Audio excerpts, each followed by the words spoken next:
This is DWBS Sports. DWBS Sports, it's your favorite show. DWBS Sports, where degenerates go.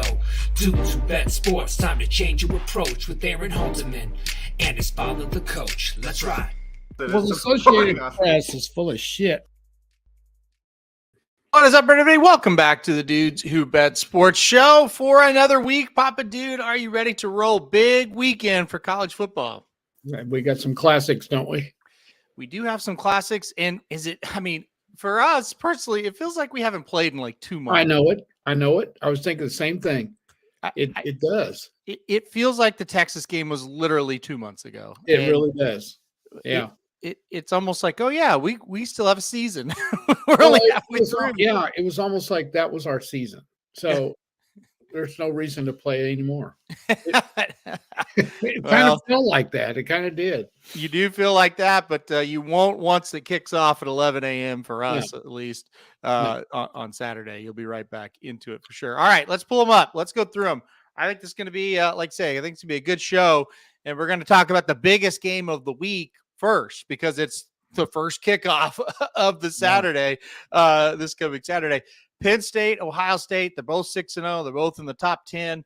Obviously, Ohio State kind of the mainstay, kind of the team that everybody, thinks is going to win a game like this. They've struggled this year to be 6-0. Penn State, kind of the up-and-comer. This is the proving game for Penn State. Yeah. Are they for real? Are they playoff contenders? Ohio State 4.5-point favorite. Who you got? This is one of those games that Penn State has not been able to win. I heard a couple of guys talking about it this morning. I think Franklin is 1-8 against Ohio State. That's the Penn State coach. I think he's 1-8.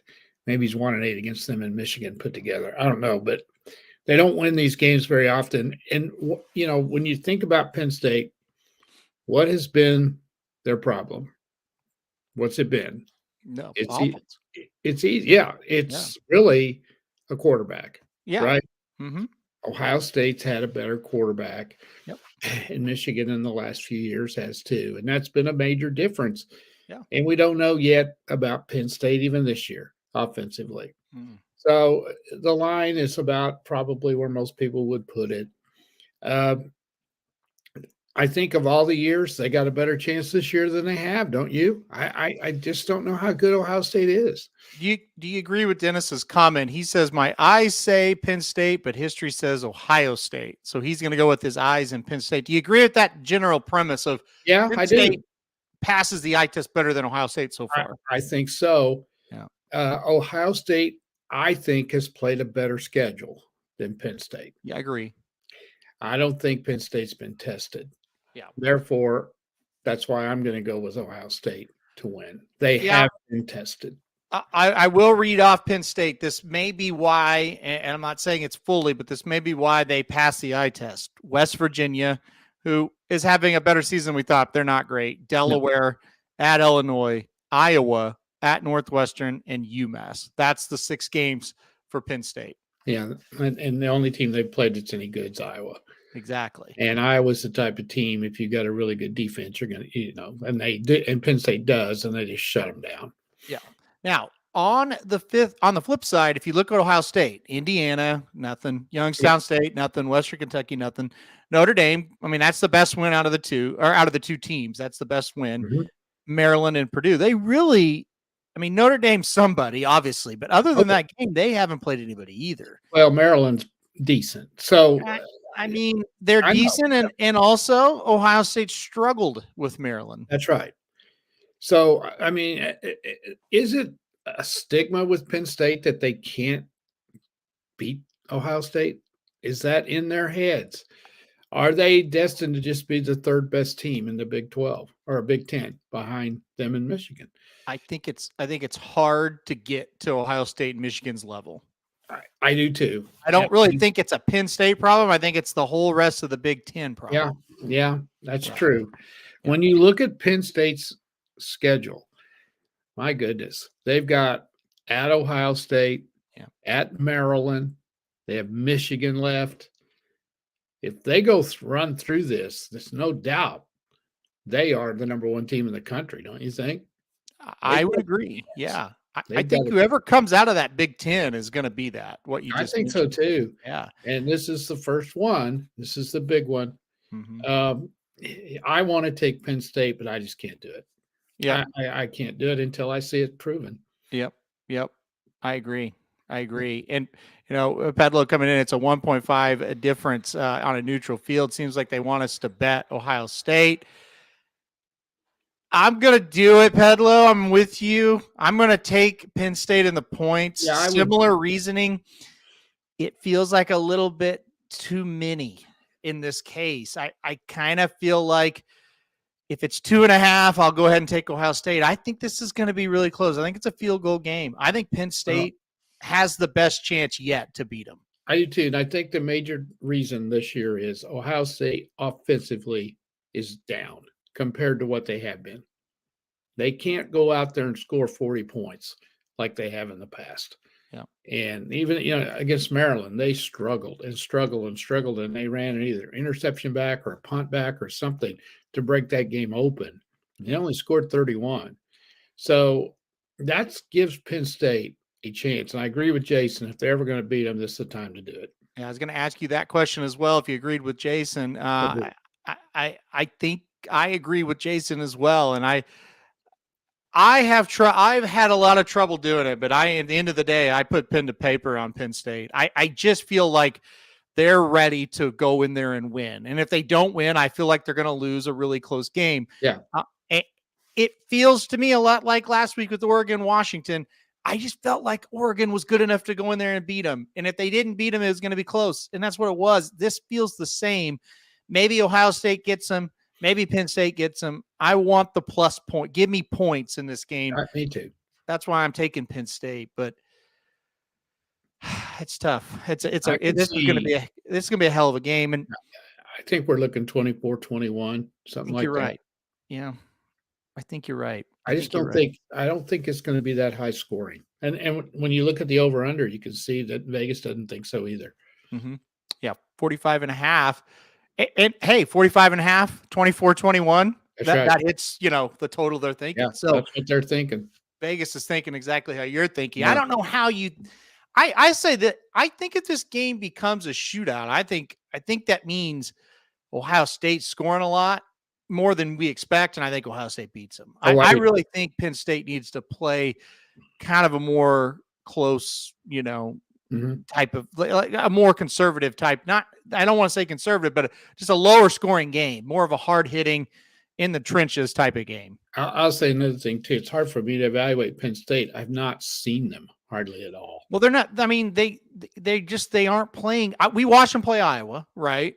A little bit, yeah. The game was so bad that you kind of turned it off at the half. You're like, I've seen this movie 1,000 times.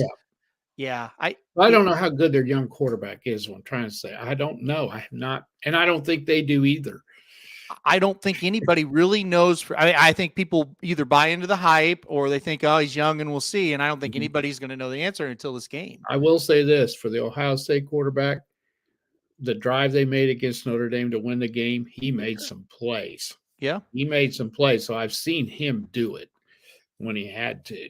They also, I agree with what you're saying, but he threw a pick right to Notre Dame that got dropped. That's true. Or they lose that game 14-10 and you're exiting saying they scored 10 points. I mean, I know. So does Penn State make that play that Notre Dame didn't make? I think that's possible that they do. So I don't know.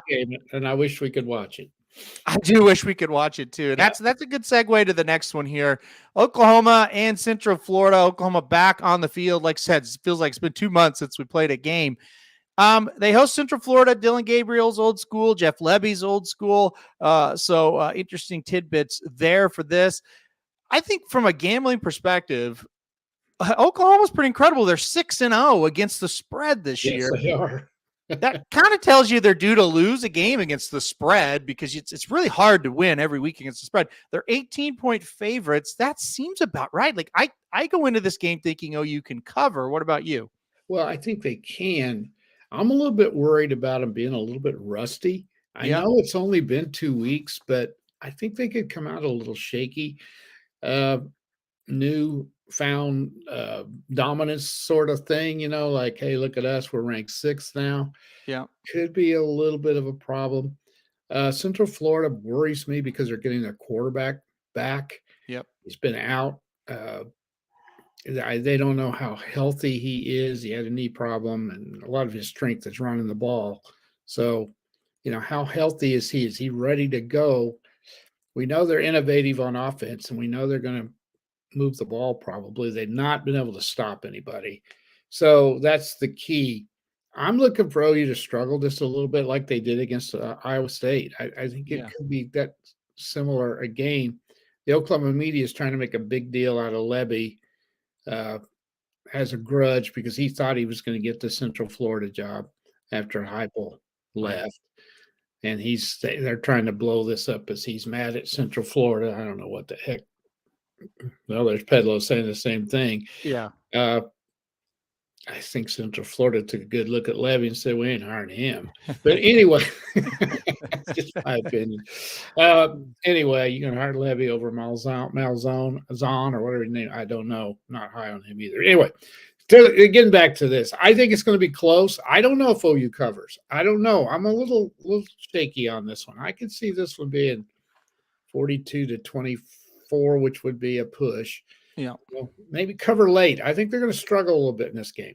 Well, you talked about the Iowa State game where OU did struggle early, and you kind of looked up and you thought, well, I don't know if they're going to win. Number one, when it was early in the game, and number two is they're definitely not going to cover. And then they ended up winning the game 50-20, and so it's like, oh, well, they covered, no problem, So I do think.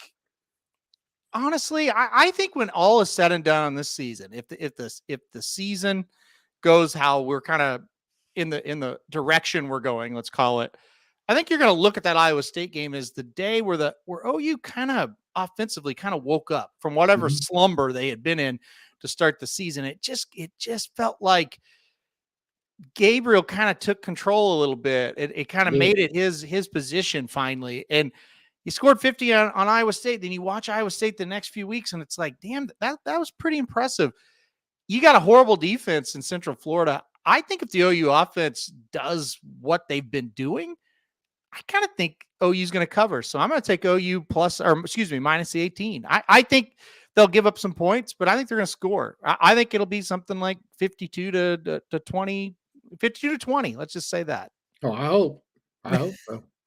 I do think logically OU will struggle early. I mean, I just do. So, listen, I think OU offensively will be fired up. I think that's just a natural thing with Gabriel and also with Levy. So we'll see what happens there. I think it'll be it's an interesting game leading into two big ones coming up on the road. That's going to define Oklahoma's season. I think you bet the over. Yes. Because I think OU will look, even if they're totally ready to play. This is a hard offense to kind of contain. It is. They do all kinds of stuff. And if their quarterback's healthy, remember they haven't had him. Yep. And if he's healthy, that's going to make a difference. I could see the game being a little frustrating at times. Yeah. And I think, the expectation level, it's going to be really interesting. People are going to be like over the moon for this game, and that expectation level is, well, I just hope we come out and play well. That's not a thing anymore. They're looking for dominance now. So we'll see. It is a letdown game though, without any doubt. So we'll see. It is, but they've had 2 weeks. So it's not really an excuse. Yeah.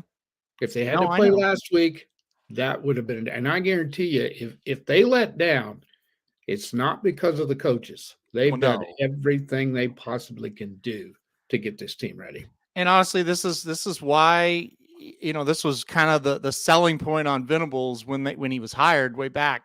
Hey, they're going to play the same every week. We're not going to have any of that we had under Lincoln Riley. So we haven't really ever had a letdown game spot, right? Because what has there been to be let down about? But now we do. So we'll see how he comes out of it. All right, let's keep going. Navy and Air Force.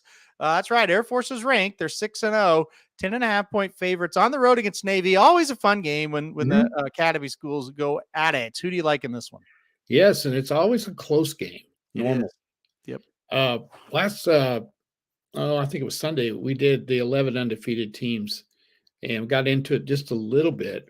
And I've got everybody scheduled down. This Air Force team, they have a great chance to go undefeated. Mm-hmm. They're 6-0. This may be the second best team they got left on their schedule. Mm-hmm. It's 3-3 Navy. It's on the road. These are always tricky. The two teams know each other. They know their offenses. They both run the same thing. So these kind of games are hard. 10.5 is a lot of points. I think Air Force is really pretty good. Navy's been playing a little better. So this is one, I don't know. Look at that over under 34. I would go over on this, I think. Their schedule, they're at Navy. They got Colorado State. That's on the road, but they should win that. Then Army comes to Air Force. They go to Hawaii. I think they've won one game. Mm-hmm. They have UNLV, which if people haven't noticed, UNLV's 5-1. Yeah, they're good. That's a pretty good. They haven't played anybody, though. And then they end up the season in Boise, and Boise is down. This could be a 12-0 team we're looking at here, the Air Force Academy. So I'm going to go ahead and take them and take them to cover. I think it'll be late, though, before they do. I think Navy covers. I think this will be a tight game. I think, now Air Force is a ranked team coming in there, so it's extra motivation to come out and play their best. They probably don't need it, though. These academy schools always play really well, like you kind of mentioned when they play against each other. Give me Navy to cover in this game. I like Navy plus the 10.5. Should be fun. If you like college football, that's a fun matchup for sure. Yeah. Now, Navy doesn't hate the Air Force like they do the Army. It's still a rivalry. I read a book on that rivalry, and it was a really good book written by John Feinstein. He's one of the best writers there is. And he chronicled the Army-Navy game, but threw the Air Force thing in there too. They don't look at Army and Navy looks at Air Force as total different. They look at them as they're not near as tough as us. Right. That's how they look at them. Right. Yeah. But still, it's a big game. Oh, it is. It is. It's a big game. But yeah, our Army Navy, that's the classic. But listen, when Air Force plays Army, when Air Force plays Navy, it's still a big game. Yep. They circle that one for sure. You bet. All right, let's keep going. Let's see if the Ducks can bounce back this week. Boy, good game. Just a tough loss for them.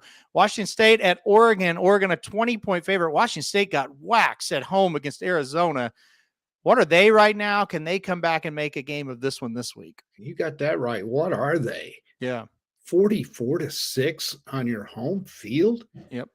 That was shocking. Just a meltdown. Now, I watched quite a bit of Arizona the week before against USC. And they are coming on. They've got an offense. Their quarterback's pretty good. And they just went there and just beat the crap out of the Cougs. How are they going to get ready this week? Of course, Oregon's coming on the same thing. They got that was a tough, heartbreaking loss. They could have won that game just as easy as they lost it. So you got two teams coming off of disasters. Will Oregon bounce back? If they do, I think they cover. I think I'm going to go with them because they're at home. Washington State's got to be scratching their head thinking, what's wrong? Yeah. I think Oregon covers. Yeah, give me the Ducks. I think the Ducks will have an easier time bouncing back because they are on their home field. They are got a lot of veterans. They got veteran leadership at quarterback, amongst other places. And I think the rally cry for Oregon is, look, we lost the game. Mm-hmm. We went out. It's not going to matter. We'll make it back.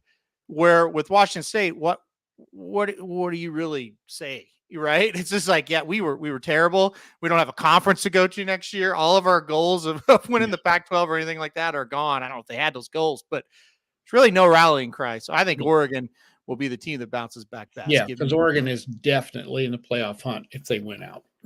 And everybody watched that game. Everybody loved that game. Had so much fun watching the game.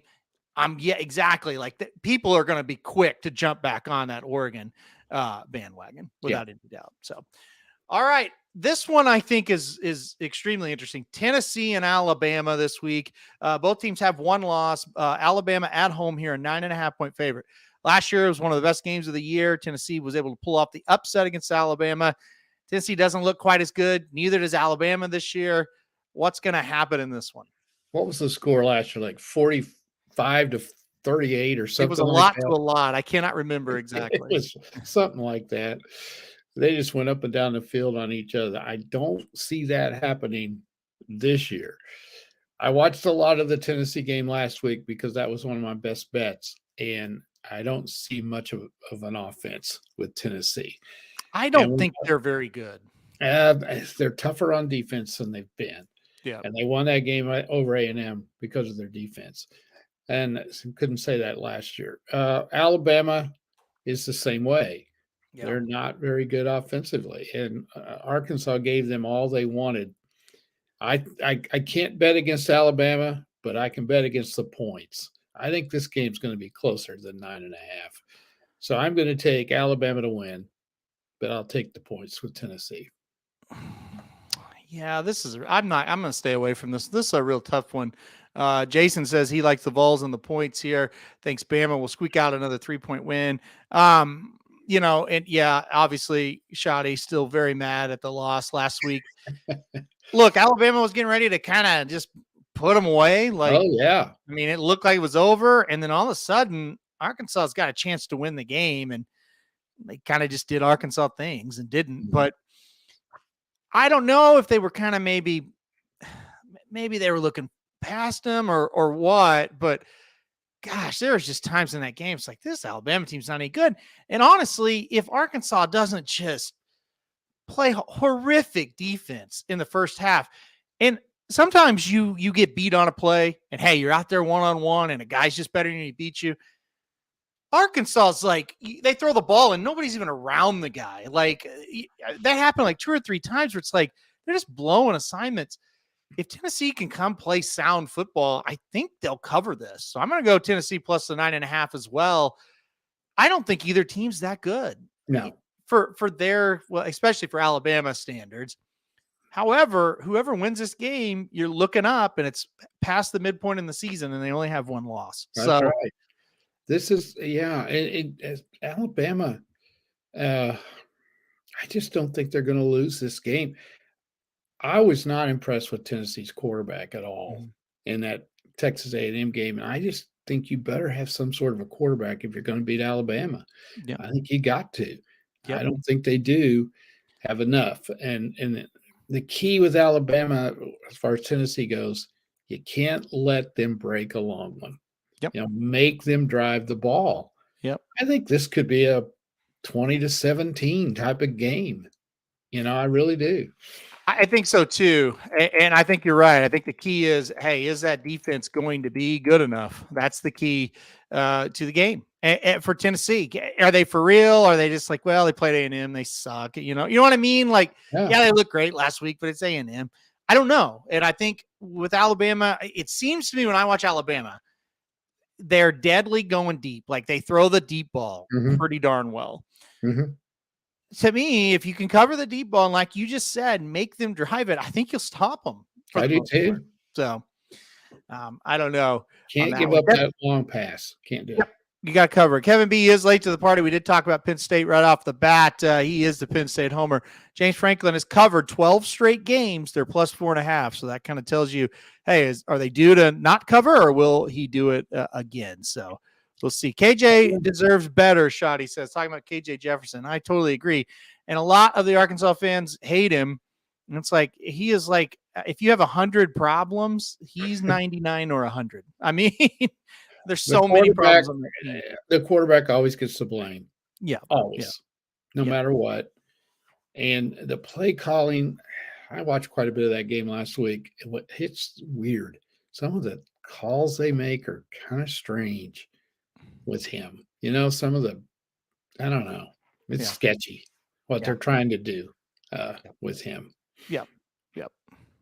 I agree. All right, let's move on here. Let's see what happens as we go on. Rob, we're going to talk about the NFL in just a second. We'll get through the college slate here. South Carolina and Missouri. That's up next here. South Carolina showed a little bit of life last week. This is a huge game for Missouri, who's now 6-1. They went to Kentucky and won.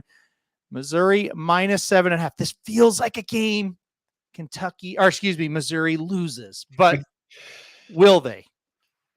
Didn't they prove something to you last week? They did me. They did, but I still feel like this is one they might lose. But it's Spencer Rattler. You're right. Go Missouri. I agree. I can't. And they may play him closer than 7.5, but I just don't. I don't think he can go in there and do this. I'm pretty impressed with Missouri. I was impressed when they beat Kansas State, and I just kept thinking, well, they're not that good. They probably should have beat LSU, and they didn't.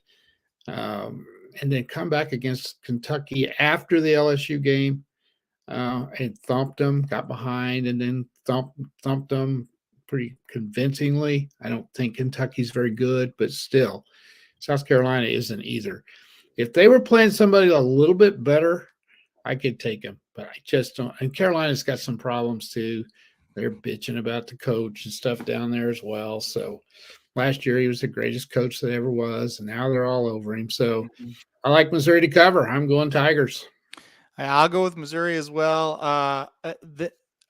I would not be shocked if they lose though, because this is we talked about with like Louisville, when they went last week to Pitt and those teams in that mid area, right? And Missouri's one of those teams. These are the games that are the difference between a really, really good season for that school or their normal season. They have to win this game.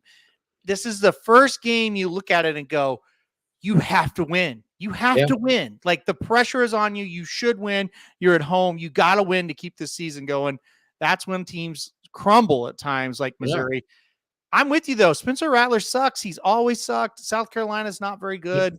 Missouri should beat him. So if Missouri can get pressure on him, they will beat him. Yeah. The thing with Missouri is they're looking at being the second best team in the SEC. What are the East? Mm-hmm. They got Georgia and Tennessee ahead of them. Mm-hmm. They're looking at a huge bowl game. If they can split the Tennessee, Georgia, and I don't think Tennessee's that much better than Missouri. Mm-hmm. And if Georgia was coming to Columbia, I'd give Georgia or Missouri a chance. I don't with them having to go down there. Yeah. But Missouri could go 10-2. Good. I mean, it's there. Yep. That's how much this game means to them. Yep. By the way, Missouri would not beat Georgia at Missouri. I didn't say they'd beat them. I just say they could give them a battle for a while. Missouri had a chance to beat a really big school, got way ahead of them, and still lost. LSU, I know. So. But Georgia doesn't have a quarterback now.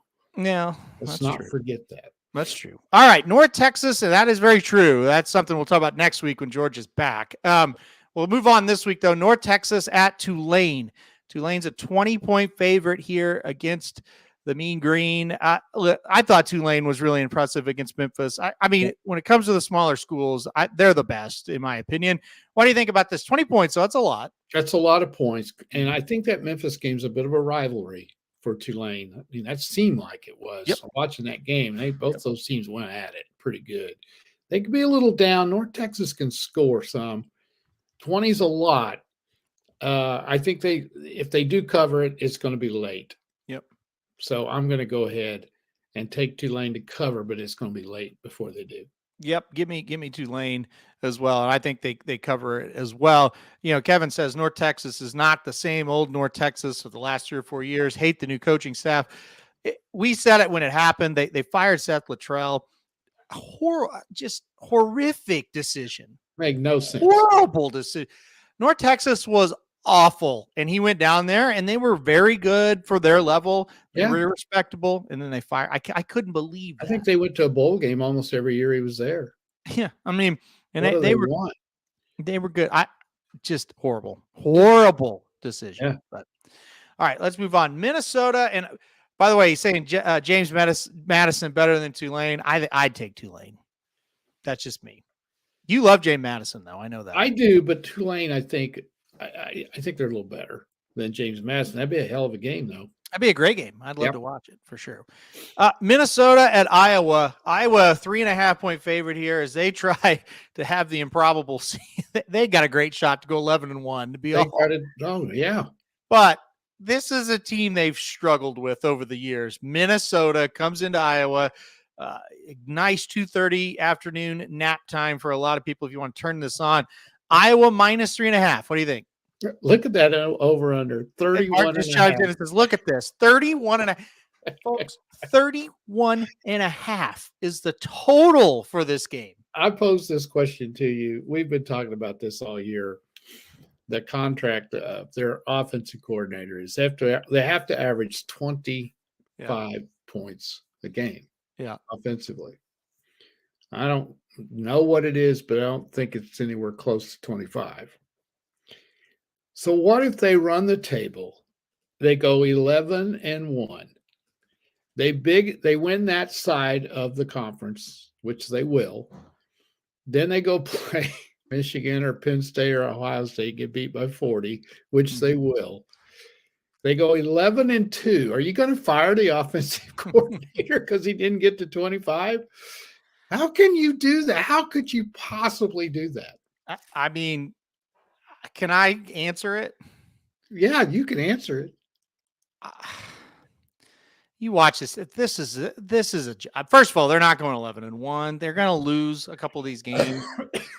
They're so bad on offense. Still, it's a nightmare. Didn't the kid they get they're horrific? Didn't the kid they get from Michigan? Didn't he get hurt too? Isn't he out? You don't really just plug in random guy who's not very good. It doesn't really matter. I mean,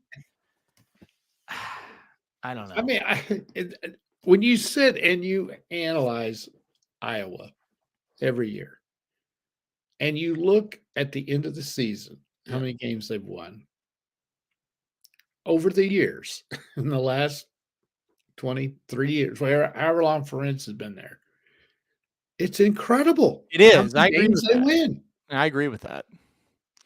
And they've rarely ever had a quarterback in all of those years. Not that nobody's dynamic. Well, when they had a dynamic, decent quarterback once, they went to one of the big, I think it was the Orange Bowl. They went to the Orange Bowl. They have been to some big bowl games. Yeah. A lot of New Year's Day games in Florida, like whatever they're called. That used to be the Citrus Bowl. Right. Yeah. They've been in that game a lot. Mm-hmm. How they do it, I don't know. I do know. Well, they're in the west part of the Big Ten, and they better thank God for that. Yeah. Yeah. I don't know. Did you? I mean, here's the deal. This is his 25th year up there, and I get it. It's been a run. He's done a great job. Right. If I had to watch this every week, I probably would not like it. But they win. They do win. Yeah. And no one has ever won like this at Iowa. No one. Yeah. And so to sit there and gripe about, yeah, I know it's boring. Yeah. But what they do with what they have, it's there. I agree. It's just, did you think they would be Wisconsin? I didn't give them much of a chance. Well, I know Mordecai got hurt. I know the Iowa quarterback got hurt. And that's right. But no, I didn't. Mm-mm. I didn't. So, but when you can't score and you play a team like Minnesota that has a very good defense, you're prone to lose because some crazy things can happen. You can get a punt blocked. They can pick up a fumble and run it in. And then you're behind the 8 ball with an offense that can't score. Yep. Well, and Pedro makes a good point. Would Iowa rather be Nebraska? Because that's your other option, right? I mean, you'd rather be this than Nebraska. That's for sure. And Hawks All Day makes a good point. Who would you rather be a fan of in the West? Right?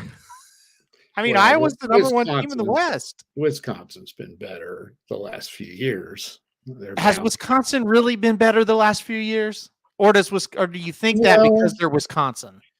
They've won. They've go back 10 years, yes. Well, 10 years, yes. But I mean, you look at Wisconsin, 15, 16, 17, they were good. After that, the big in Iowa, just in a red uniform, really. The Big Ten West is horrible.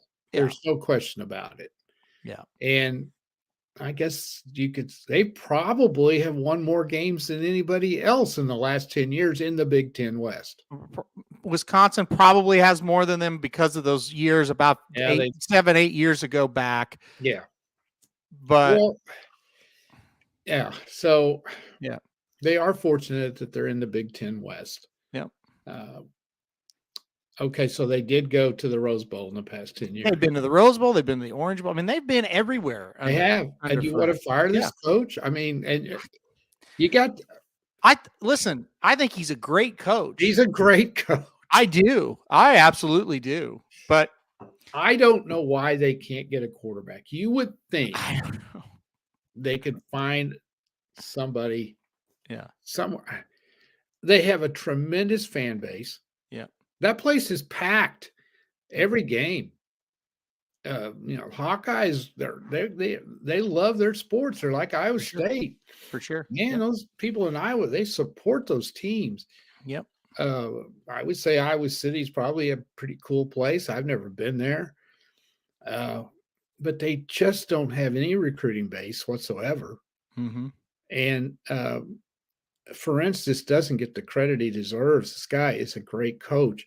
Yeah. Winning the way they do, they win with defense, kicking game, fundamentals. That's how they win. And I'll say this, people are on Brian Ferentz. I'm sure the nepotism thing is huge. And, I'm sure locally that's a big, big deal. The one thing I'll come out and say is this team is no different from 15 years ago. No. I mean, they've never had a dynamic offense. I can't remember the kid's name. He was a little guy, single number that was really good. And their offense was good when they had him. I can't remember his name. They've had some tight ends that have been really good too. Right. Oh, well, yeah. I mean, they've been good at a lot of other places. Okay, what do you want them to do? You want to go out there and throw 4 passes or 3 passes and all of them incomplete? You run off 10 seconds and punt the freaking ball back? Well, I mean, they're going to try to hammer out a couple of first downs, play field position with that great defense. Thank you. That was bothering me. Drew Tate. That's right. Yeah. Anyway, go ahead.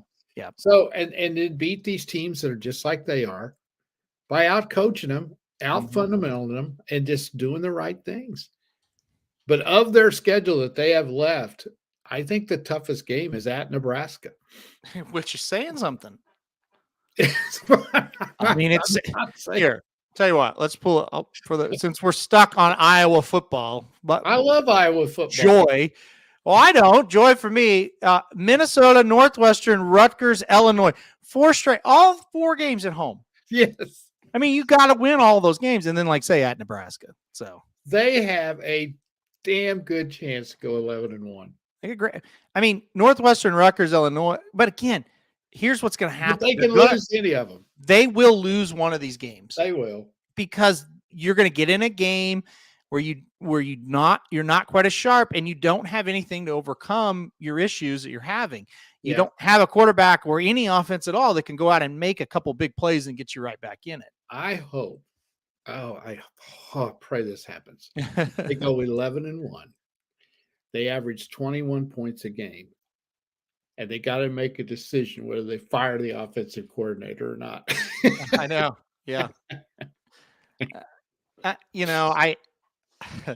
I think down deep, those idiots up there did that, hoping that Ferentz, the dad, the head coach, would quit. I think they'd love to get rid of him. I really do. I think Minnesota's going to beat Iowa this week. You do? Yeah. I do. I think Minnesota wins the game.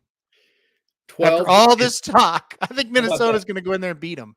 12-10. At 31.5, I would still play the under. Yeah. And then you ask me, why would you fire the offensive coordinator? Well, this is why.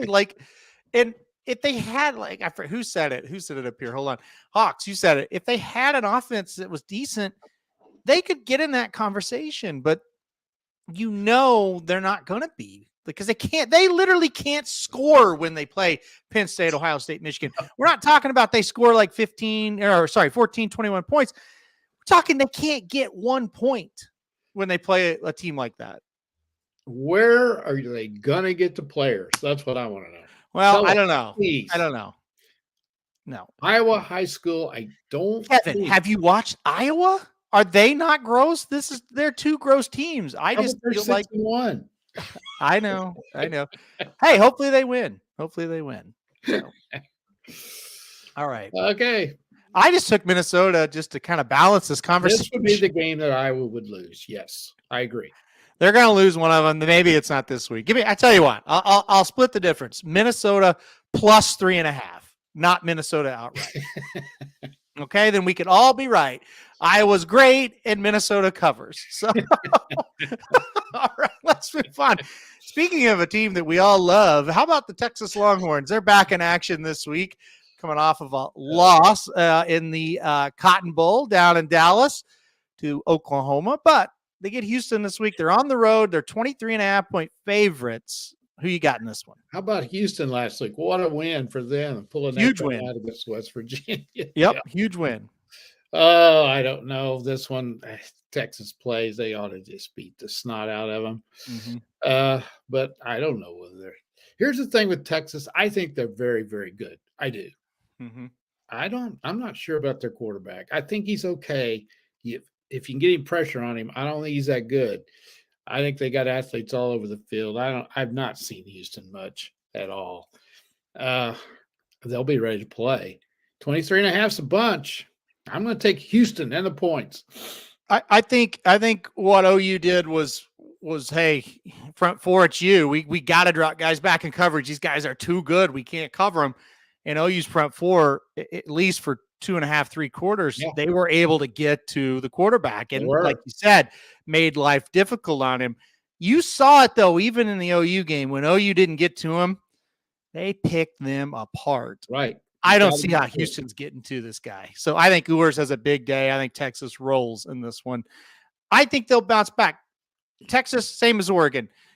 Here's how you rally the troops, right? You go out there and you say, look, we went out, we're in the playoff.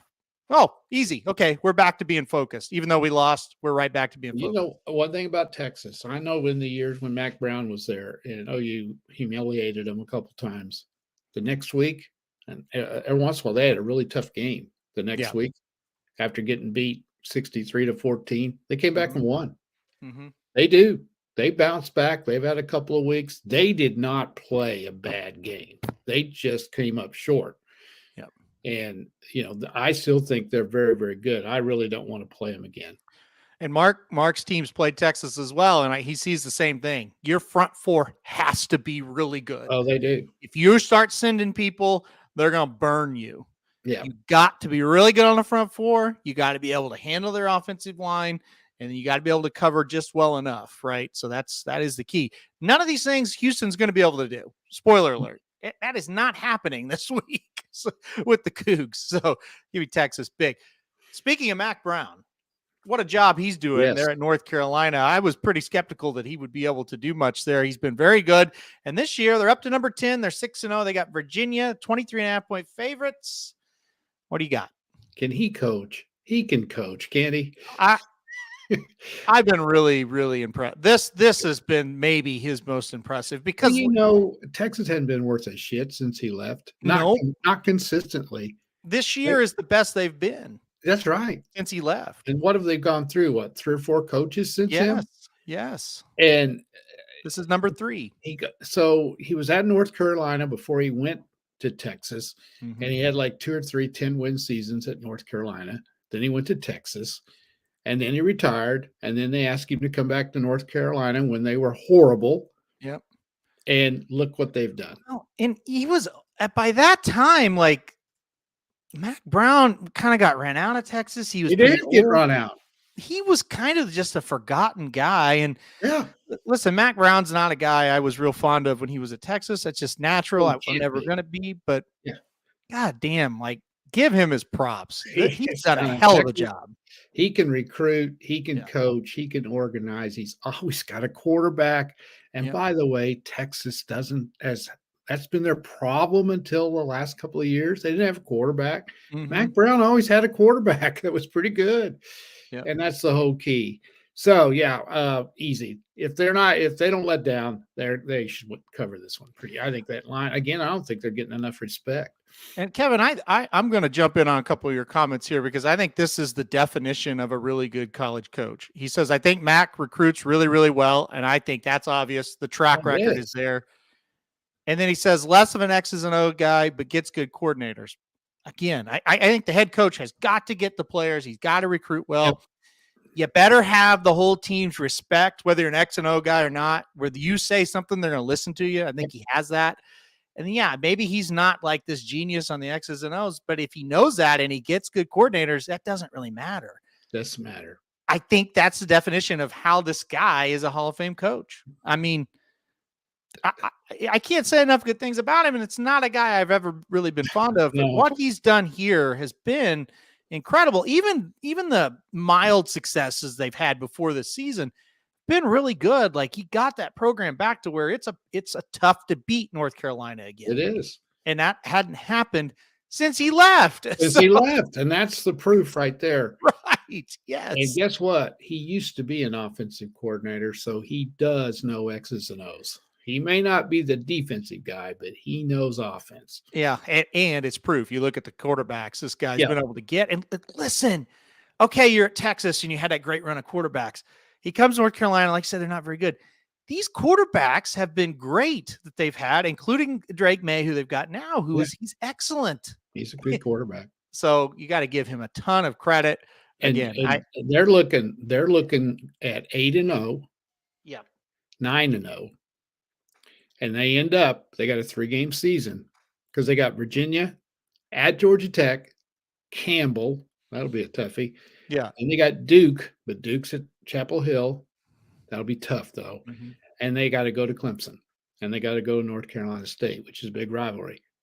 Yep. So that's what they got to go through to finish undefeated. And then they would have to probably play Florida State in the ACC championship game. I think they can beat them. I mean, I like this team. We'll see. We'll see what happens. Yeah, got a long ways to go. Yep. It might all fall apart, but I don't know. I kind of like this team. All right. Let's keep going. Ole Miss and Auburn next. Ole Miss, they had the game against Alabama where it didn't go very well for them in a game. I thought they might be able to get over the hump, but they've been pretty good everywhere else, right? They go to Auburn. Some weeks I watch Auburn and think they're the worst team in the SEC other than Vanderbilt. Other weeks I watch them and go, well, maybe they've got a pulse. Is there any kind of an upset looming here at Jordan-Hare on Saturday? I don't think so. They got thumped at LSU. Auburn did. Mm-hmm. And that was LSU, coming off some struggles. So LSU, I think, starting to get some things straightened out. I think this will be a tough game for a while because it's on the road for Mississippi, but I think they're better. 6.5. I'm going to go ahead and lay my money on the Rebels. Yeah, I think the Rebels are going to win this one as well. We could see a fight though. Night game. I mean, I don't know. Auburn, yeah, I like that. It kind of surprised me. We'll see here. Michigan State, another night game here at East Lansing. This is a bad team. This is a bad Michigan State team. They've had their problems. Michigan continues to play nobody. They play nobody again this week. It's going to get tough after this, after the next one. But I mean, any challenge here? Michigan 24-point favorites. So maybe Michigan State can beat them in a boxing match. Maybe they do need to have a boxing match out right there. They ain't going to beat them in football. So I'm going Michigan to slaughter their ass. It's pretty crazy when you think about it. Michigan's going to play 9 very, very interesting or horrible teams, I should say. Horrible. And then they play at Penn State, at Maryland, and then the Ohio State game. Yeah. So, yeah.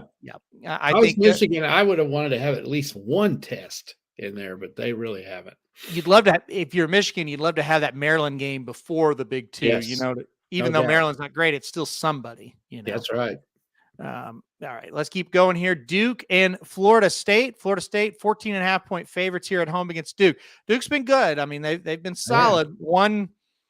Got to get one first down or get one stop against Notre Dame away from being undefeated. Yep. Seminoles, first big test since the Clemson game. They've kind of they've slept walk a little bit, but they're here. They're 6-0. It doesn't matter now.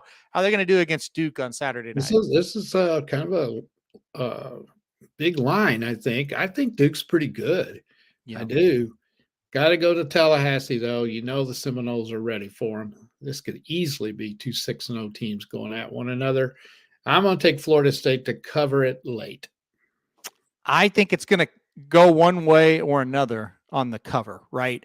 Like I think it's going to be Duke backdoors it, or Florida State's up 14 and they cover it late.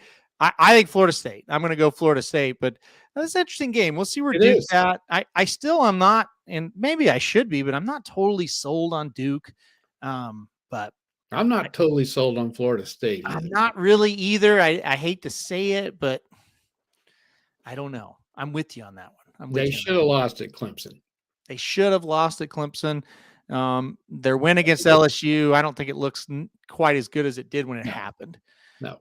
Yeah. All right. Army and LSU. Speaking of LSU, they get Army this weekend. 31-point favorites for LSU. I'm taking Army plus the points.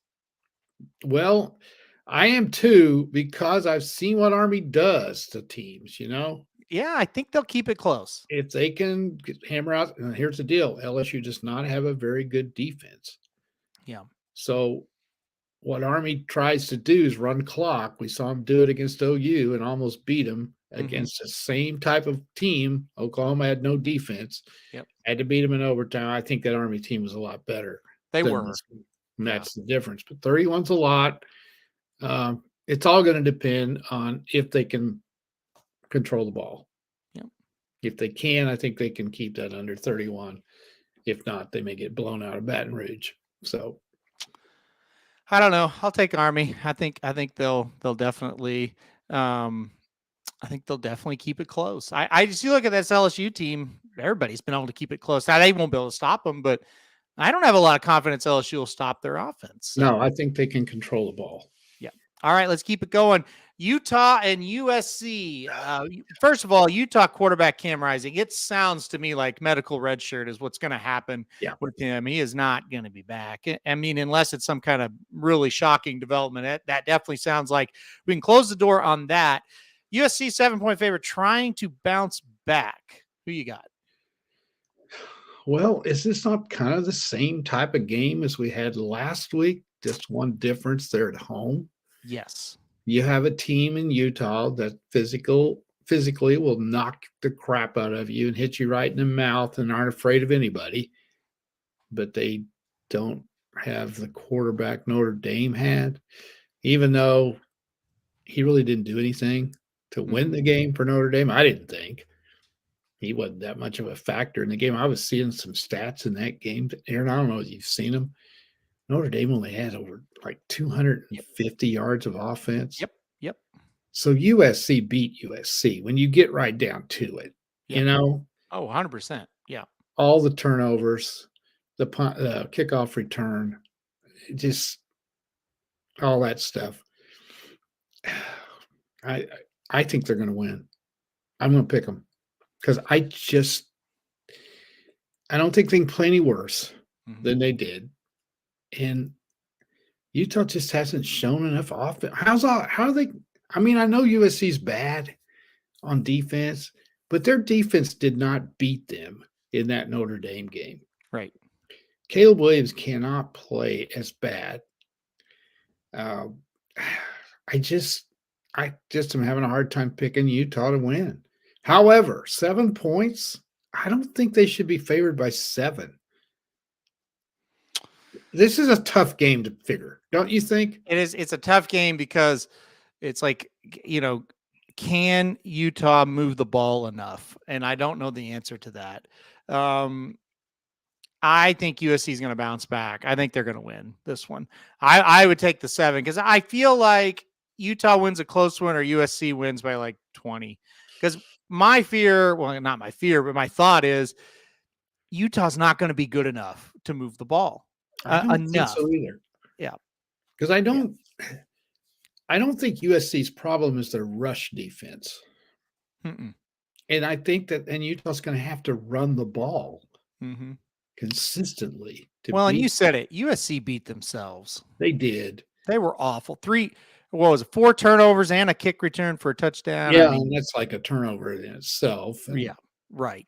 They just couldn't get anything. And gave Notre Dame field position from the turnovers. Yep. And another time, Caleb overthrew somebody that was wide open. I mean, they just played just awful. He didn't play very well. He really played bad. He did. He There's was no way around it. And Notre Dame got pressure on him. But that's another thing. You would think Utah's going to be able to get after him. Mm-hmm. So this game is. There's no way I'm betting this game. No way. I don't know what's going to happen. I just don't know. One thing I'll touch on, and you out there, you could take this however you want to take it, but this is just my personal and yours personal kind of experience. So Lincoln Riley very much rumored to be going to the NFL after the season. That is a hot rumor out there. Many of the national shows are talking about it. There's a report from one of the reporters at USC, not at the school, but covers USC, one of the websites, saying he knows that Lincoln Riley, for a fact, is putting out feelers to try to get to the NFL. You rewind it back 2 years ago when OU had a bye week. They had 3 games left in the season. They were 9-0. They were undefeated. OU had a bye week. The rumor was there Lincoln Riley disappeared for 4 or 5 days. Nobody knew where he was at. And that was the whole, everybody put 2 and 2 together. And they said, you know what? We think that's when he made the deal. And there were small rumors going around that Lincoln Riley made a deal with, at the time, it was LSU during the bye week, right? Yep. OU came back to play those last 3 games. Now, they were 9-0. If they win out, they're probably going to make the college football playoff, going to win the Big 12, all that kind of stuff. They had played bad, and then Caleb got the starting job, and they started to play a lot better. They were playing better. They went to Baylor and played one of the worst games ever under Lincoln Riley, probably the worst, and got beat 21-7.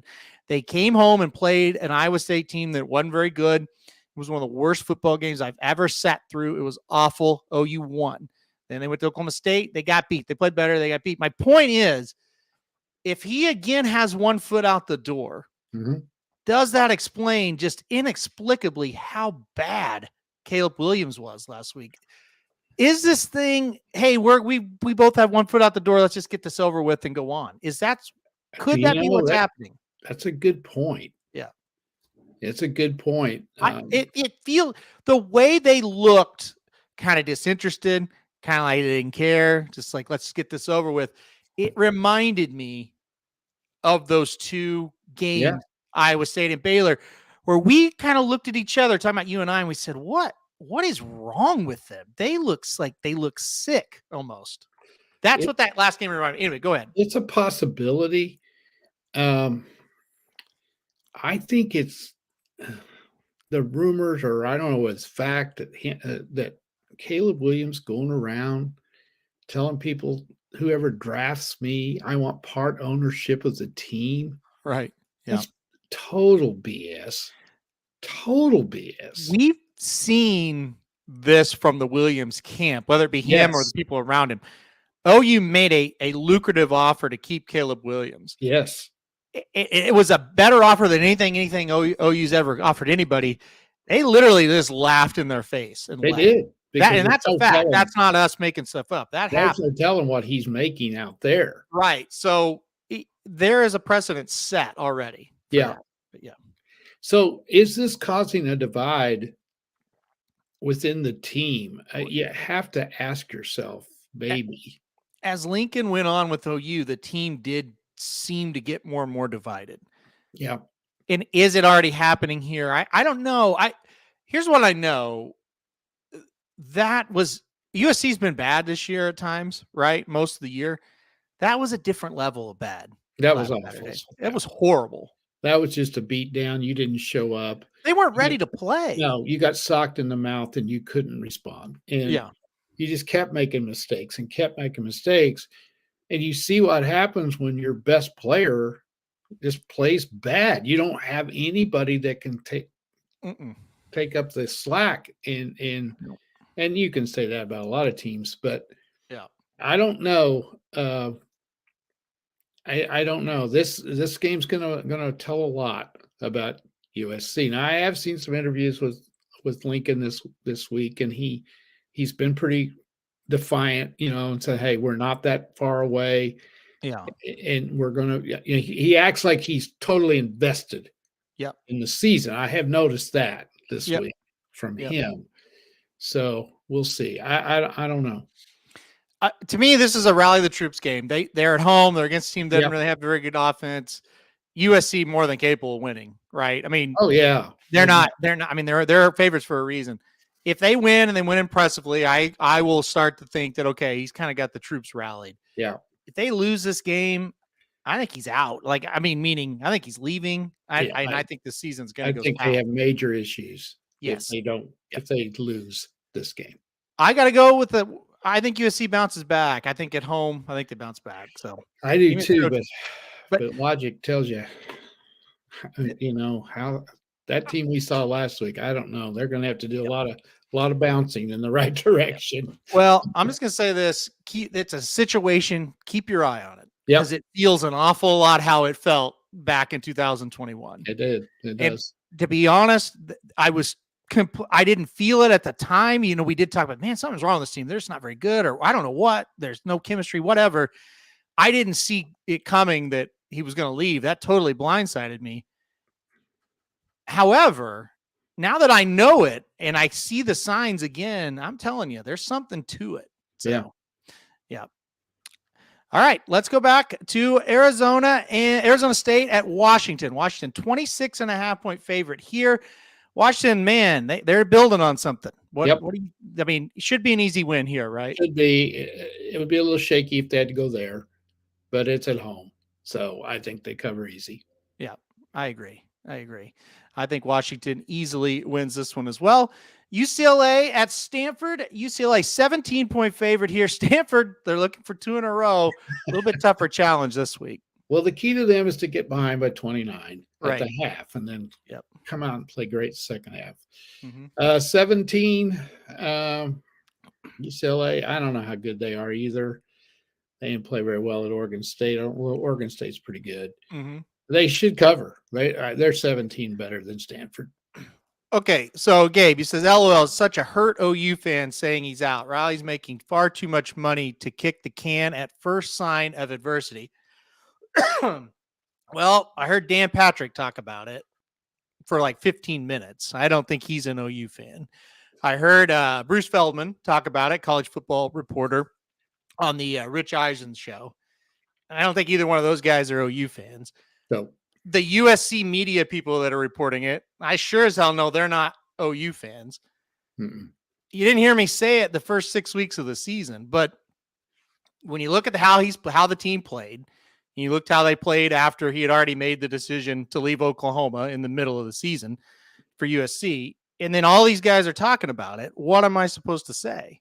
Well, all I can do is weigh in on what it felt like when he did it to us, and it feels a lot the same right now. Well, I'm going to say this, and I said it back then. I've never been a Lincoln Riley fan. I didn't care that he left. Right. Not one damn bit did I care that he left. It's the way he left that bothered me. Yeah. The lying, the scheming. Just tell the truth. Just tell the truth. That's all I care. Because if you don't want to be at OU, that's okay. I don't care. If you don't want to be there and you'd rather be somewhere else, that's your prerogative. And if he doesn't want to be at USC and goes to pros, I don't care either. I don't. I mean, that's his prerogative. Well, you gave me a missed show a couple of weeks ago. It was last week. Me caring what Lincoln Riley does officially ended when the score ended like it did down at Dallas. When OU beat Texas 34-30, that officially killed any care I have of Lincoln Riley doing anything. But this is a sports show, and we do have USC fans that listen to the show like Rodney, and there's one other I can't remember that always chimes in. They might want to know, you might have to replace the coach, and this is what he did when we had him. You might do that again, kind of feeling a whole lot like it. So we'll see. We'll see what happens. I would keep an eye on the story. Let's put it that way. Yeah, something's up. Yep, something's weird. I'm telling you, they're a hell of a lot better than they played at Notre Dame. I mean, flat out, they're better. So we'll see. All right. Do you want to do NFL? Well, we don't have to spend a long time on it. I guess we'll do it. We spent a ton of time on college. That's because the NFL is horrible right now. Well, here's the deal. It's and I loved watching the NFL. Let me start off with that. I find the NFL extremely boring this year. That's what I mean. It's not good. I don't think anybody's playing all that well. They're not, and there's too many penalties. And I'm Yep. not blaming the refs. I'm just saying there's too many penalties. There's too many false starts.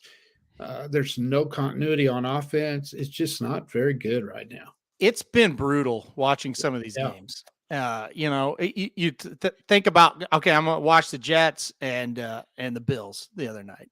That was awful. Like, what part of that game was? I mean, you might say, "Oh, it's 14-9." It's a close game, or this or that, or whatever. It's like, yeah, but it was they're not. It's an awfully played horrible game. T Swift has made it entertaining. Even like the Chiefs, who you could usually count on for fun, they're not any fun to watch right now. 19-8 against Denver. That was one of the worst games I've ever seen. Yeah, I mean, it was a horrible game, and it seems like any primetime game has kind of been like that. Dolphins, Gabe says that's true. They've been exciting. They have been fun for sure. So there is an exception there. Yep. Yeah. The 49ers up until last week. Yes, agree. But overall, it's pretty painful to watch. It's been bad. It's been bad. Going into this one tonight. Yeah. Again, Jaguars at the Saints. It sounds like Trevor Lawrence is not going to play. Let's just assume he's not. The line says he's not. Yeah. The speculation is he's going to be out. Don't hold us to it. Maybe he does play, but I don't think he's going to. So you got the Trevor Lawrence, it's now CJ Beathard, however you say his name, is going to be the quarterback for the Jags against the Saints, led by Derek Carr. Saints are 2.5-point favorites. I mean, this is what we're talking about. Yeah. Okay? What's fun about this game? Now, Dennis, you're a Saints fan. You're excited, but I don't know. I think the Saints win without Lawrence. I really do. I do too. Yeah. I think the Saints get it done. With no Trevor Lawrence, I think the Saints get it done. I do too. Yeah. Now, how about this next one? This is a thriller. Okay, so let's go to Sunday. And again, as we go through this, I'm just going to point out what I'm trying to say here. The Raiders and the Bears, I mean, a dog of a game. The Raiders are 3-point favorites on the road here against Chicago. I guess the Raiders, right? Well, I would hope. Yeah. But the mediocrity of these teams makes these games equal. Both of them suck. Yeah. They're not any good, neither one of them. So you can't conceivably say the Raiders are 3-3, the Bears are 1-5, the Raiders are a lock. No way are they a lock because they're so similar. They're both horrible. Yep. Who you got? I take the Raiders. All right, we'll take the Raiders. The Browns, they got a huge win, right? Big win. The Browns, they got a quarterback who doesn't really want to play. I don't know if he's going to play or not. I can't give you any insight on that. Day to day, and he just doesn't know yet. He hasn't practiced. No. Take on the Colts, quarterback that's hurt. Gonna have to go with the what's his name again, Minshew again. I mean, Cleveland, 2.5-point favorite. Who you got? I'll take the Colts. Well, Cleveland's coming off a tremendous win. Here we thought the 49ers were the greatest thing since peanut butter, and they go to Cleveland without their quarterback, without Cleveland. By the way, Brock Purdy was awful. Yep. He wasn't very good in that game. And they got a lot of guys hurt that game. That's right. They got beat. Yep. Give me Indy. I'm going Indy as well. I think this is a game Cleveland loses. I'm with you. Go Indy. Okay, the Bills, they're playing like shit, in my opinion. Exactly. No offense if you're a Bills fan. They have, for maybe a game or two, they've looked good. For the majority of the time, they look like shit. But there's nobody that's looked worse than the Patriots. No. Give me Buffalo. Buffalo's 8.5-point favorites. I'll take Buffalo. Well, what were they against the Giants? Weren't they like 15.5? Yeah. They were 15.5 against the Giants. Yeah. And won by 5, and we're damn lucky to win at all. I mean, Tyrod Taylor played for the Giants. People always get mad at me. That's probably a better option than their first stringer, Daniel Jones. He's so awful. But anyway, Tyrod, it didn't make any difference. But yeah, I mean, the Giants had a great shot to beat them. This is one of the best, supposedly one of the best teams in the league, the Bills. if that's the best you've got, your league sucks. Yep. 14-9 over the Giants at home with their backup quarterback and should have lost. Yeah, and almost got or did get beat against the Jacksonville Jaguars in London. Looked like shit. I mean, they haven't looked very good. No, but they better beat the Patriots because Georgia could beat the Patriots probably. They're so bad. Yeah, They're I got to bad. take the Bills. They got huge problems. Yep. All right, both on the Bills there. Commanders and the Giants. Awful. It's in New York. The Commanders are 2.5-point favorites. I can't figure this freaking Commanders team out. You know, I thought they played well against the Falcons. They played great. I think if they play that well again, I think they'll win this game. I'll take them, but me too. You're going to take them? Well, yeah. But again, why am I, as an outside fan, even going to care? These are horrible. No, they're awful. It's not getting any better. Falcons and the Buccaneers, two mediocre teams. Tampa Bay, 2.5-point favorite here at home to a team that just lost to the Commanders. Tampa Bay only favored by 2.5. Well, we went through like 5 games and we've had one team above 500. Yeah, I mean, these games are horrible. 2. Yeah. And this one's just as bad. This will be 17-13, boring as shit. It'll be awful. It'll be terrible. As a guy who's watched Tampa, they're not fun to watch. No, get a first down. Oh man, we got a holding penalty. They bring that back, and we beautiful pass, and somebody, I don't know, just false start, or somebody jumps off sides, or pass interference, and then it's pass interference on the offense, and it just goes on and on. Yep. Falcons and the Bucks. Give me the Bucks in this one. Give me the Falcons. I don't know. I'm kind of down on the Bucks. They didn't look good. Now here's a decent game. This is a good one. Yeah.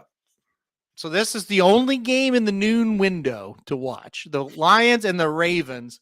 This will be a really good game. Two pretty good teams. Lions have proven it now. They're 5-1. They are playing really great. Ravens, I think, are playing pretty good too. They're 4-2. You know, they've had kind of the dumb Ravens loss that they usually have.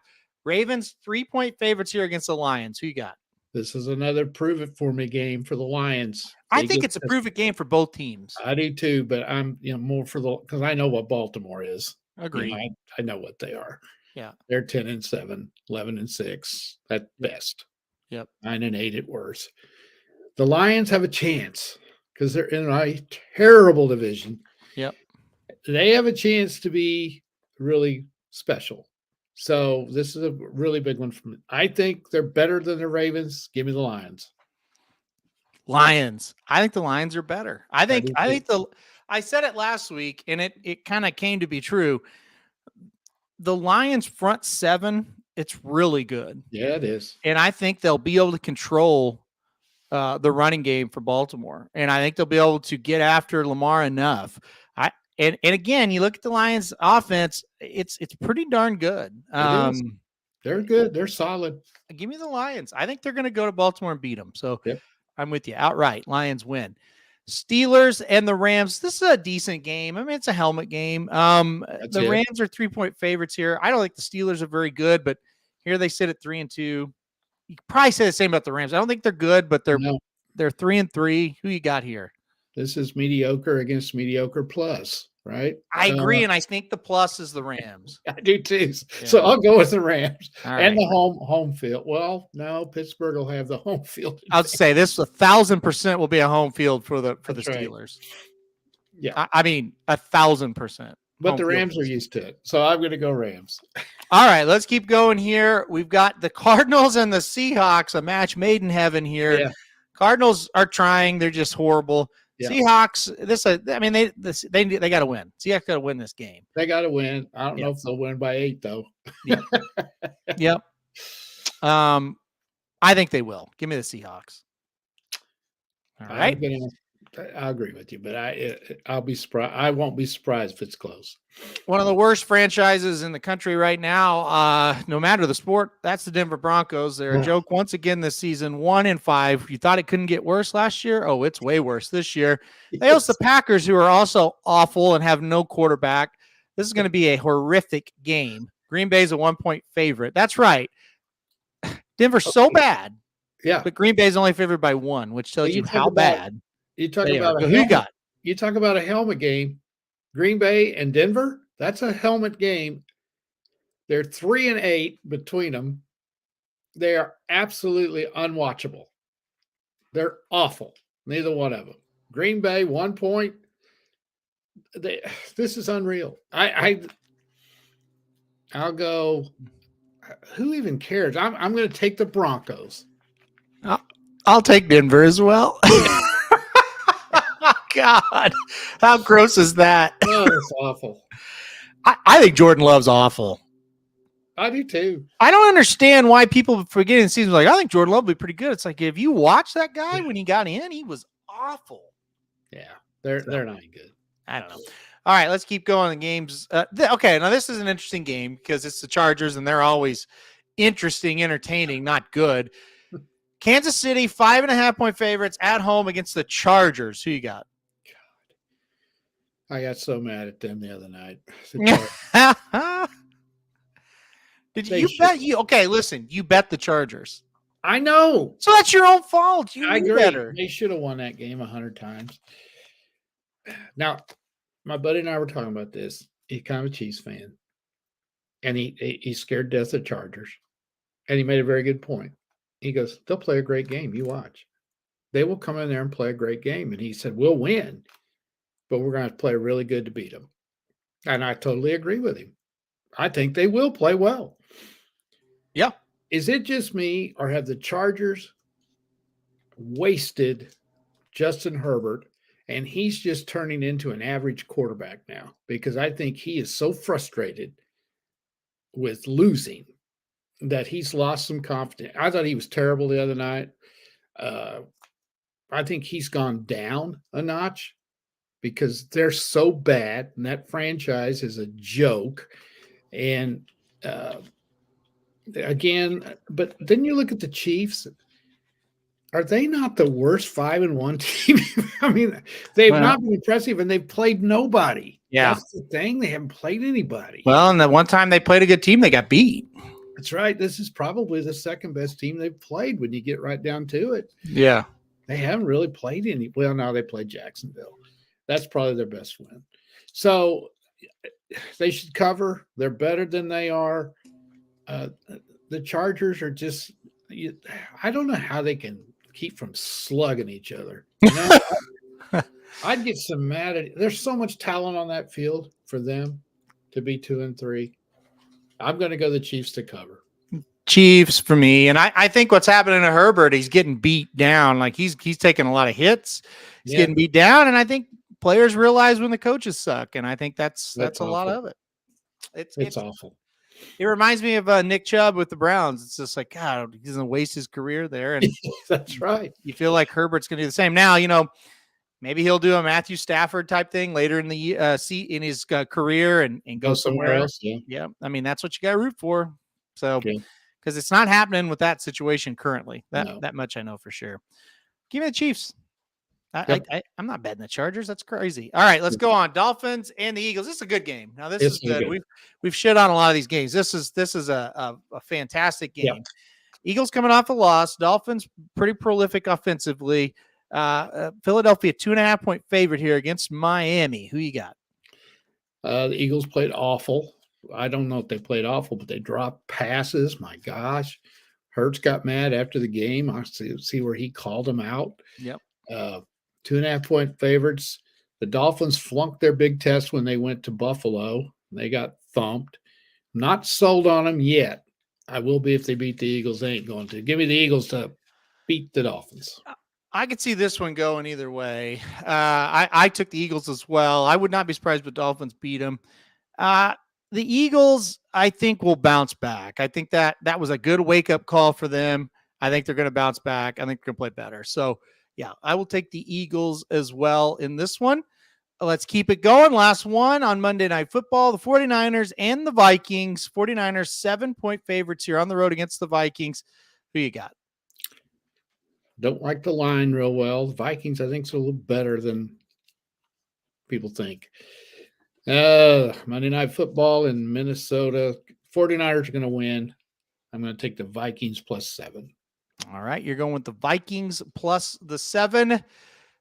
I I'll take the. I'm this way on every pro game. Yeah. Oh, give me the 49ers. Give me the 49ers. I can't take. Let me ask you this. What if Brock Purdy comes out and plays bad again in this game? I think Or is everybody going to start going, oh, we told you he wasn't that good? I think all of us are waiting for it. Yeah.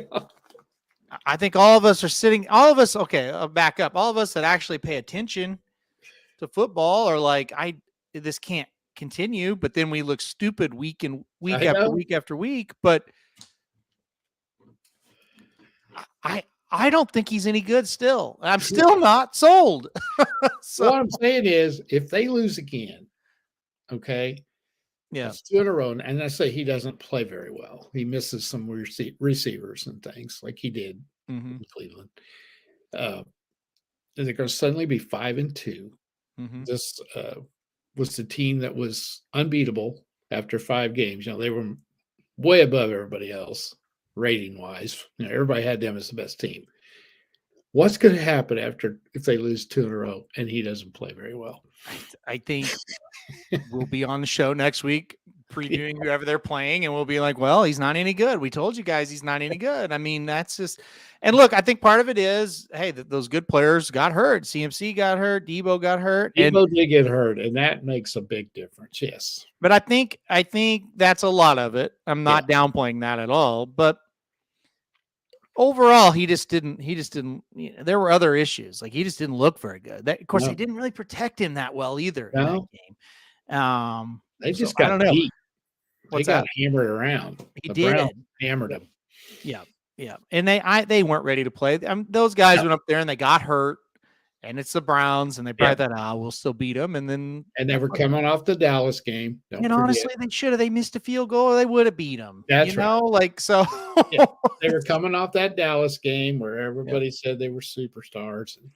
And it's the NFL. Yep. That's what happened. Exactly. All right. Anything else before we get out of here? I thought you said you had some topics, or have we gone too long? No, the Lincoln Riley thing was my big one. Oh, okay. Yeah, that was my big one. So I'm like you. I'm done with him. I don't care what he does. Not really. I mean, I still think it's funny when he loses, but it's like, last year was hard because they were so good and we weren't. And you're like, oh, well, we were wrong on that one, you know? Yeah. And then you lost those late season games, said, okay, well, we were wrong about the OU situation. We were right about him. And now it's like, oh no, we were right about everything, as like always. Yeah. I don't truly believe that, but I mean, it's easier this year for sure. And I just wonder too, I think this is another sign that pro football is boring is, my goodness. Yeah. How long are we going to keep up with Travis Kelce and Taylor Swift? My God, I am so sick of this. It's the only thing interesting other than the Dolphins. So, oh, it's just crazy. By the way, is Husker Bush is running tomorrow? Yes. So Hawks asked the question off topic, but is anybody going to be at Keeneland tomorrow to watch Husker Bush set the track record? Husker Bush running in the 4th race tomorrow at Keeneland, starter allowance race. I think he's 6-1, field of 7, I believe. So what's he in? Starter allowance. What is like 10,000, 15,000? What's it? I was going to pull it up here. Hold on. Let me stop sharing that for a minute. I'll pull up the race. I'm not going to be there to answer the question, and I had planned on it. So the original plan was to enter like Wednesday or Thursday. So yesterday or today, and I would have went, but the problem is, we're OU season ticket holders, and we've got, 11 a.m. kickoff, and it's like I can't be at Keeneland Friday afternoon and then come back. That's too much for me. So I'm not going to do it. All right, here we go. So it's a starter allowance, $30K, $52,000 purse. So he's drawn post 7. So he's drawn outside. So we'll see what happens. He's 6-1, and that will be so tomorrow for the Daily Show. That'll be the race of the day. That'll be the one we talk about. 6-1 at Keeneland. They've got a little respect for him. So originally, kind of texted us and said, we're going to enter him for this race. If it comes up really tough, we might scratch and go next week. I think there's a claimer. And then they drew the race. Obviously he got in, and he kind of looked at it and it's like, well, I just run him because I don't think this is the best field you'll ever see. So I don't know. Like, I think he can compete. I don't think he's going to win, but I like where he's drawn. The field isn't much. I think he's got a shot. But it's kind of cool to run a Keeneland. Pretty cool. Didn't really think I'd have my name on a horse running a Keeneland, but there we are. So he's got a shut. We'll see what happens. He's got guts, that's for sure. He does have guts. Yeah, he does have guts. Yeah, not up for the claim. And I think things change race to race, day to day, but I think the idea for now is to run him here and then maybe get one in at Churchill and then Oaklawn. So we're kind of, but it's hard to plan. You never know what'll happen to a horse day by day. So we'll see. Right. Yep. All right. Yeah. You want to claim another horse? I have one for you. I don't know. Let me know who it is. Say who it is. I'll look him up. Jason poses a very, very important question. Okay. You could only have one of these for the rest of your life. Would you rather have chips or ice cream? That's a good one. That's easy for me. Chips. Chips? Heather, would you rather have chips or ice cream? You can only have one the rest of your life. Heather says ice cream. Well, I can get, ice cream. I can get my chocolate fix from a candy bar or my sweet fix from a cookie or something like that. I love potato chips. I just love them. Fritos. Yeah. Any kind of chip. I don't like Doritos that well, but I remember 100 years ago, I went on a Slim Fast diet, and that was the hardest thing for me to give up was chips. I could see that. I'm in the chips category as well. Most people are. I like ice cream. Don't get me wrong. I do. Yeah. Yeah. Gabe says chips. Shoddy with the chips. Dennis says chips. You and I say chips. Jason, does this mean ice cream? I think Jason may be leaning towards ice cream. Well, I did see that too. I like ice cream an awful lot. I like ice cream. Yeah, but I think chips, I think I could live without ice cream. See, here's the deal. Ice cream's hard to eat in the winter when it's cold. Ice cream for Michael. Yeah, true. So we're getting some ice cream love now, Jason, sounds like, and Michael and Heather. So we're evening the score here. That's good. Other thing, chips, very robust category. You can have all kinds of flavors, this, that. I mean, right. Of course you could with ice cream too. Yeah. There's all kinds of flavors with ice cream. Well, in ice cream, you got your ice cream bars, like ice cream sandwiches and those kind of things, Yeah. Then you got just ice cream. You got ice cream cones. You got a bowl of ice cream. You got all kinds of stuff. So Jason, with the North Country reference there, Stewart's ice cream in January is delicious. Jason, I've had ice cream from Stewart's in the winter up in Plattsburgh and other places. So I get it. I don't eat a lot of ice cream in the winter. I'll say that. I would say this, like when we go up to the North Country in the winter, you're more likely to go to Stewart's because up there in the summertime, there's like little like ice cream stands, so to speak. They're built kind of buildings, but there's little ice cream places everywhere you could go, unique places. In the winter, man, it's just Stewart's. All those other places are closed. So I'm with you. Yeah. Adirondack Bear Paw for the win. I've had it. Yep. It is very good. I can't argue. Have you ever had Adirondack Bear Paw? No. Oh, you haven't? Wow. Oh boy. Well, maybe. Hey, you're going up there soon. Maybe you could get some. Okay. What's the name of that? What's that name of that place in Norman? That's a chain, Black Bear or something like that. The ice cream sandwich place. Yeah. I cannot think of it. I think it is Something black bear, isn't it? Something bear. Hold on. Polar bear. No. Black bear ice cream. Boy, it's good. I know that. Yeah, it is. It's called the black bear. Yeah. It's good. Yeah. Is it? I don't think that's it. I don't either. There are ice cream places called Black Bear ice cream, but I don't think it's not that. Could be the polar bear. I don't know. It's not polar bear either. It's something. We'll report back next week. Anyway, let's see. Cold Stone. Yeah, that's good. I've had it. Cold Stones is good. Yep. That's very good. Very good. It's hard to go wrong with either one of those, chips or ice cream. Yep, I agree. That was a very good question. Yep. It is. And again, I would just go the ice cream because I don't eat a lot of ice cream in the winter and I eat chips all year round. So, Michael, you guys, where was that? You're dumping that horse that you've got. What's the name of that horse again? I bet it Sunday or Saturday. I can't remember. He was the 5. So you're going to put him in for a claim. Yeah, I'd take that one. He looks pretty good to me. So I think he could outrun Butch. So we'd probably take him. All right. Any final thoughts? I'm trying to find that ice cream shop. The baked bear. Yeah, that's it. The baked bear. Yeah. Yeah. I knew there was a bear in there. So the baked bear. Let's see if there's any. Let me look here. Trying to. It's not wanting block. I just want to click on this. Here we go. The baked bear.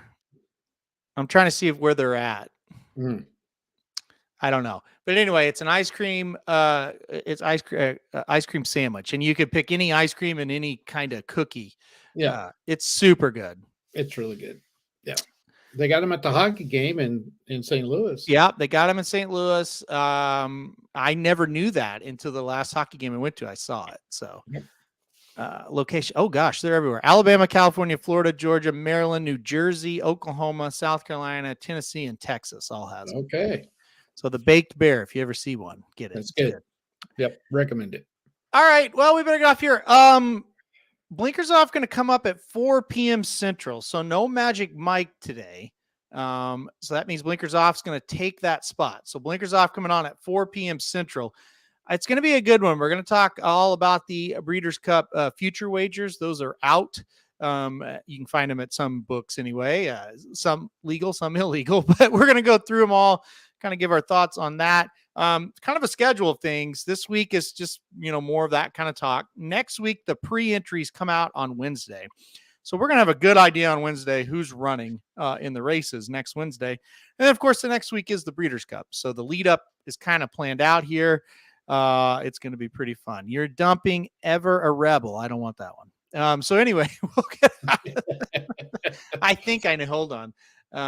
So we're going to get out of here as I look up Michael's horse that they're putting in for a claim. No, I don't want that one. So no. Anyway, we're going to get out of here now. It's going to be pretty fun. Blinkers Off coming up. That will be a lot of fun without any doubt. And hold on, confession. I listened to Blinkers Off late and thought Aaron was trolling. Yeah. So we did a whole show on who's going to be a Breeders' Cup stud. I said Echo Zulu, and less than 24 hours later, she was injured. So there you go. All right, guys, we're going to get off of here. I'll see you back here in a couple hours. Thanks, everybody, for listening to this one. It's been a good one. We'll see you here in a bit. This is Due to Bet Sports. Due to Bet Sports, it's your favorite show. Due to Bet Sports, where degenerates go. Due to Bet Sports, time to change your approach with Aaron Halterman and his father, the coach. Let's ride. Well, the Associated Press is full of shit